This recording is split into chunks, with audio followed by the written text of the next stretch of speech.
But what a night for our Nashville Predators. Not only did they force a Game 7, we did so while getting a shutout in Winnipeg. News Channel 5 Steve Lehman was there for all that action. It was billed as the biggest night in Winnipeg history. A sold-out crowd inside Bell MTS Place and about another 20,000 more outside in this hockey-centric city, ready to cheer on their beloved Jets into their first ever conference final. But the Predators had other ideas.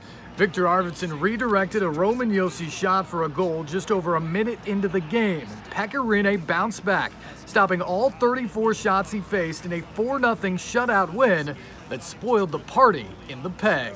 Our details tonight were fantastic, and once again, like we had in Game 4, every man was on the same page. Everyone was focused on the little things, and when we needed it, our big boys stepped up. We felt pretty solid throughout the whole night, and that's something that we were focusing on heading into the game, is just have a complete effort, because we've really just had a few lapses in games that have really cost us, and we cleaned that up tonight for sure. This is what playoffs is all about. Just win the games when it really matters and come together as a team, and I thought that we did an extremely good job. Arvidsson added an empty netter late, and line mate Philip Forsberg also scored a pair of highlight reel goals.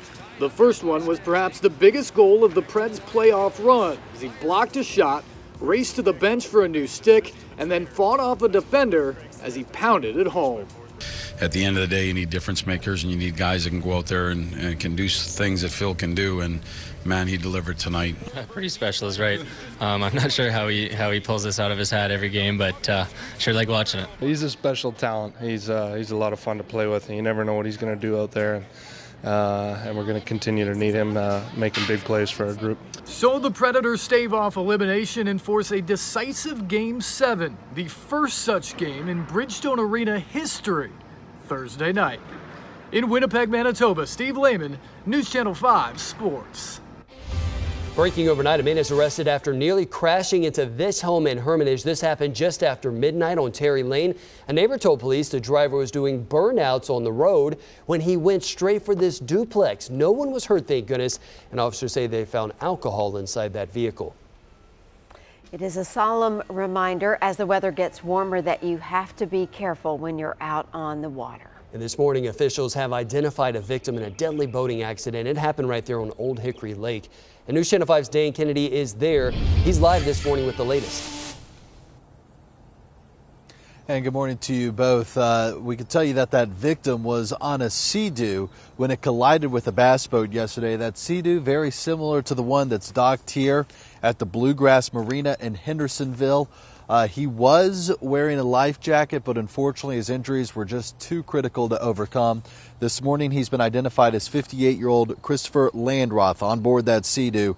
He did not survive. It happened about 4:30 yesterday afternoon when the TWRA was alerted to this boating accident on Old Hickory Lake. Here's what happened. They say that bass boat and that Sea-Doo were approaching each other on the water. Both of them tried to avoid the other, but both corrected in the same direction at the same time. And so they both collided, sending Lindroth into the water.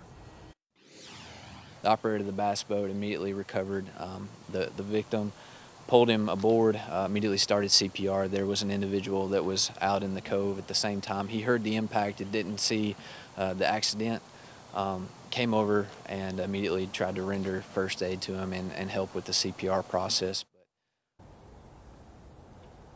Lindroth was wearing a life jacket, but despite the attempts at CPR, his injuries too critical to overcome, and he died at the hospital. Criminal charges not expected to be filed in this. Again, the TWRA says this was just a true accident. Reporting live in Hendersonville, Dan Kennedy, News Channel 5. Thank you, Dan. A screaming 2-year-old left behind in a hot car for more than half an hour. Mount Juliet police rescued the boy by breaking the car window, but his mom resisted officers when they tried to arrest her. After saving the child, officers went inside the Walgreens near Providence to talk to the mother. Officers say they quickly learned leaving the child in the car was no accident. The mom intentionally left the child in the car because she thought the child would be okay.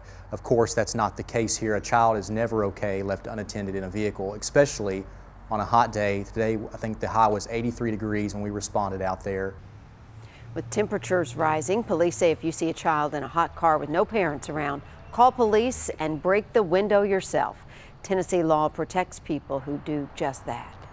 Police say they won't stop searching for the driver who ran over a second grader and kept going. That 7-year-old was hit Friday night in Franklin along Alexander Court, not far from Del Rio Pike. A witness tells us she saw that little girl walking with her mother, who was pushing a baby stroller, when the car came up from behind and slammed into that little girl.